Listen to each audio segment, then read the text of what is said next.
Bismillahirrahmanirrahim. Assalamualaikum warahmatullahi wabarakatuh. Alhamdulillah, salatu wassalamu ala rasulillah wa ala alihi wa ashabihi wa man tabi'ahu wa mawalah. Saudara-saudaraku sekalian dimanapun anda semua berada, sungguh setiap manusia akan Allah uji.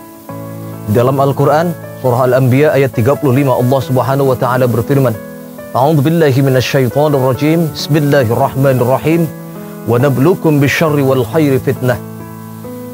Dan sungguh setiap kalian akan diuji oleh Allah. Diuji dengan dua hal. Yang pertama, setiap manusia akan Allah uji dengan kesulitan. Kemudian yang kedua, setiap manusia di dunia ini akan Allah uji dengan kebahagiaan.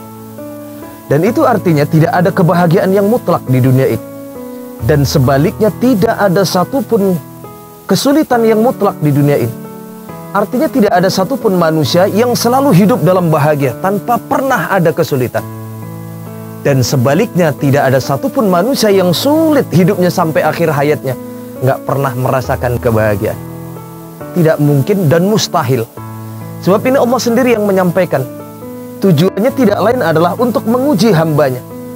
Sebab tidak sedikit orang yang di saat Allah berikan ujian berupa kebaikan, berupa kesenangan, berhasil. Namun belum tentu di saat Allah berikan ujian berupa kesulitan. Dan sebaliknya, tidak sedikit hamba Allah yang berhasil diuji dengan kesulitan, namun gagal berantakan saat Allah uji dengan kebahagiaan.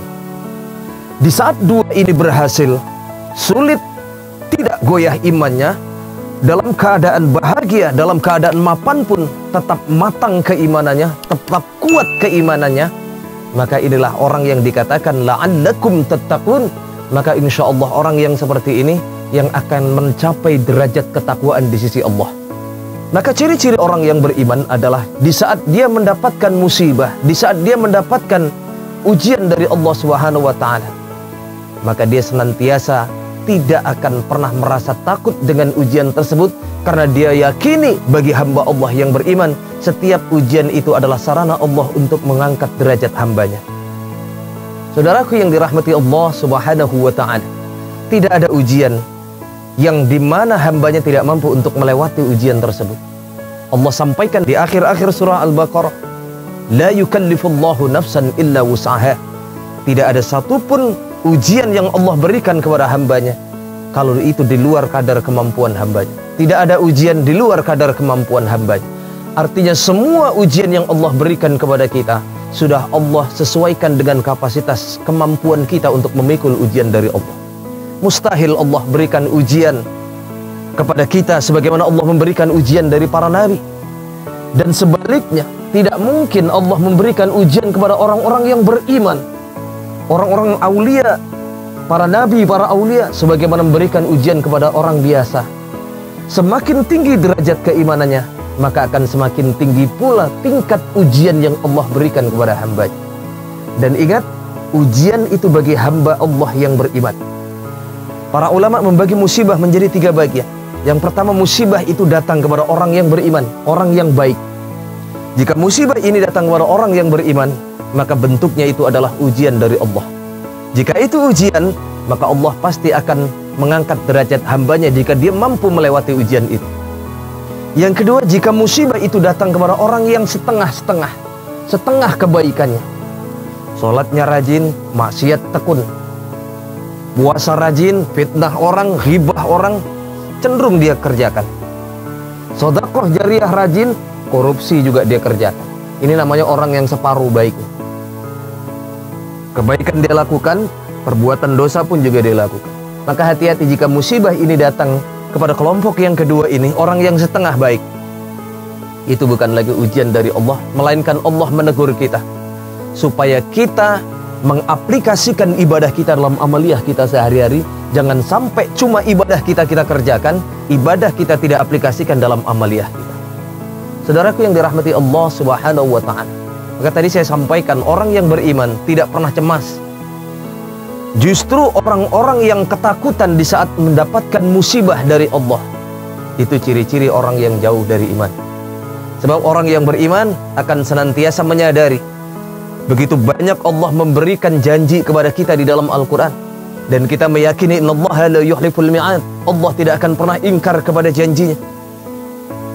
Dalam surah Al-Baqarah ayat 153, Allah Subhanahu wa taala berfirman, "A'udzubillahi minasyaitonir rajim.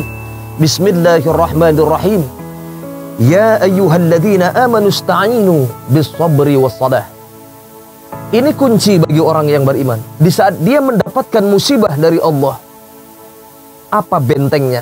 Dua Allah sampaikan dalam ayat ini, ya ayyuhalladzina amanu, wahai orang-orang yang beriman, ista'inu, bekalilah diri kalian, bentengilah diri kalian, bis-sabri was-salah, dengan menanamkan sikap sabar pada diri kita dan memperkuat ibadah salat kita.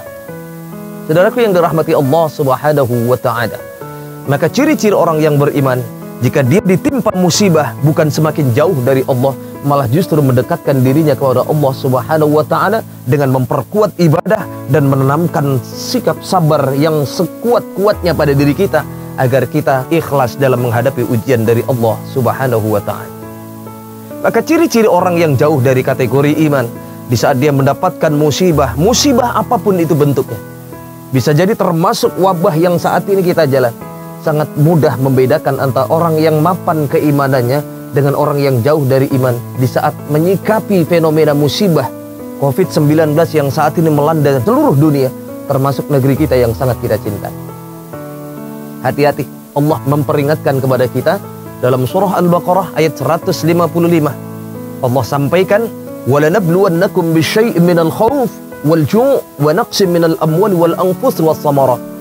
Wabashshiris sabirin alladzina idza asabathum musibah qalu inna lillahi wa inna ilaihi raji'un." Apa makna dari ayat ini yang Allah sampaikan untuk kita semua? Jika kita tadabburi ayat ini, jika kita kaji ayat ini, sadarlah wahai saudaraku yang dirahmati Allah, seolah-olah ayat ini teguran untuk kita yang berlaku di zaman kita saat ini. Walanabluwannakum bisyai'in minal khauf, dan sungguh setiap manusia akan aku uji. Yang pertama al-khauf. Apa itu al-khauf? Al-khauf ada rasa takut yang luar biasa. Setiap manusia akan diberikan ujian oleh Allah Subhanahu wa taala, rasa takut. Namun bagi orang yang beriman, rasa takut itu bisa dia reda dengan memperbanyak dia ibadah kepada Allah. Ada bizikrillahi tatmainnul qulub. Dengan dia berzikir akan menenangkan hatinya. Orang yang hatinya merasa dekat dengan Allah, maka apapun musibah yang dia terima, dia selalu merasa dekat kepada Allah Subhanahu wa taala, dan dia yakini setiap musibah akan ada hikmah untuk dia. Maka ciri orang yang tidak beriman, orang yang jauh dari kategori iman, rasa takut yang luar biasa. Bisa kita saksikan saat ini bagaimana orang dilanda rasa ketakutan yang tidak beralasan. Wabah seharusnya membuat diri kita dekat dengan Allah Subhanahu wa taala. Apa yang terjadi? Ketakutan melanda banyak manusia di dunia ini, termasuk di negeri kita. Dan tidak sedikit saudara-saudara kita yang terjebak dengan ketakutan. Takut keluar rumah, takut berinteraksi dengan orang, takut beribadah, takut bersalaman dengan orang, takut bertatap wajah dengan orang lain, sehingga terputus silaturahim. Maka apa yang terjadi? Walanabluwannakum bisyai'in minal khauf wal ju'. Musibah yang kedua, kelaparan di mana-mana. Ini sudah otomatis akan terjadi. Jika seseorang punya rasa takut yang luar biasa, dia takut keluar rumah, takut bekerja, takut mencari nafkah, sehingga yang terjadi ekonomi pun akan turun. Kelaparan terjadi di mana-mana karena tidak ada penghasilan, dia tidak berani keluar rumah. Inilah yang membedakan antara orang yang beriman dengan tidak. Orang yang beriman tetap waspada, tetap jaga protokol kesehatan, namun juga tidak menyebabkan dirinya takut yang tidak beralasan sehingga dia tidak mau mencari nafkah. Ini bukan karakteristik orang yang beriman. Tetap dia jaga kesehatan, namun dia tetap menjalankan hak-haknya untuk mencari nafkah untuk anak dan istri. Jika ketakutan ini luar biasa melanda pada diri seseorang, secara otomatis kelaparan di mana-mana. Ini pun kita saksikan di abad modern seperti saat ini. Ini pun kita saksikan di negeri kita ini, banyak orang yang ketakutan yang akhirnya berimbas, terjadi kelaparan di mana-mana. Kemudian yang ketiga, wa naqsim minal amwal. Kemiskinan, kekurangan harta. Ini pun otomatis imbas dari yang pertama. Takut keluar rumah, takut mencari nafkah, takut tertular, takut ini, takut itu, tidak beralasan. Sehingga subhanallah, kelaparan di mana-mana dan kemiskinan pun akan merajalela. Dan saat ini angka kemiskinan benar-benar sudah memprihatinkan. Karena bagaimanapun efek dari wabah ini sendiri, banyak karyawan yang harus kehilangan pekerjaannya, banyak orang yang harus kehilangan usahanya gara-gara bangkrut, punya rasa takut yang berlebihan, tidak bisa beraktivitas. Subhanallah, ini yang terjadi di mana-mana. Kelaparan dan kehilangan harta, jatuh miskin. Ini pun Allah sampaikan agar supaya kita bersiap-siap dalam menghadapi ujian dari Allah. Wa naqsi minal amwal wal anfus. Jiwa yang senantiasa diguncang luar biasa. Takut ini, takut itu, sampai takut kepada kematian. Hati-hati saudaraku, jika orang takut menghadapi kematian, ini disampaikan oleh Rasulullah, yushikul umam an tada'alaikum kama tada'al akalatu ala qas'atiha. Nanti akan ada satu masa nasib umat Islam ini, Masya Allah, mereka bercerai-berai, mereka tidak bisa bersatu. Sahabat bertanya, amin kallatu nahnu yawma idzi ya Rasulullah. Apakah jumlah umat Islam sedikit saat itu sehingga mereka bercerai? Bukan itu sepenyebabnya.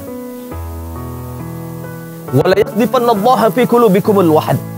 Yang menyebabkan nanti umat Islam itu bercerai-berai, mereka tidak lagi bersatu karena mereka dihinggapi penyakit wahan.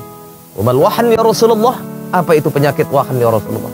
Hubbud dunya wa karahiyatul maut. Inilah pesan yang disampaikan oleh Rasulullah. Orang yang terlampau cinta dengan harta, orang yang terlampau cinta dengan jabatan, orang yang terlampau cinta dengan dunia ini, sampai-sampai dia takut menghadapi kematian. Ini paralel. Orang yang sudah terlampau cinta dengan dunia, maka otomatis dia akan takut menghadapi kematian, takut kehilangan hartanya, takut kehilangan kekuasaannya. Maka dalam menghadapi kematian dia tidak ikhlas menghadap Allah Subhanahu wa ta'ala. Na'udzubillah, ini yang sama-sama harus kita hindari. Jiwa yang senantiasa diguncang, ini pun imbas dari ketakutan gara-gara dia tidak siap dalam menghadapi musibah dari Allah Subhanahu wa ta'ala. Wal anfus was samarat, gagal panen, kekurangan buah-buahan. Dan dia ingat, Allah menyampaikan lanjutan dalam ayat ini, wabasyiris sabirin, sampaikan wahai Muhammad kepada hamba-hambaku yang sabar. Siapa orang-orang yang sabar itu? Alladzina idza asabathum musibah qalu inna lillahi wa inna ilaihi raji'un. Orang yang sabar adalah orang yang ketika Allah berikan ujian, lisan, hatinya, zahir, batinnya siap dalam menghadapi ujian Allah dan senantiasa menyampaikan inna lillahi wa inna ilaihi raji'un. Musibah ini, COVID-19 yang saat ini melanda dunia, ini datang dari Allah dan pasti akan kembali juga kepada Allah Subhanahu wa ta'ala. Saudaraku yang dirahmati Allah Subhanahu wa ta'ala, sebagai penutup kata dari Al-Fakir ingin berpesan kepada seluruh jamaah, khususnya bagi diri Al-Fakir sendiri.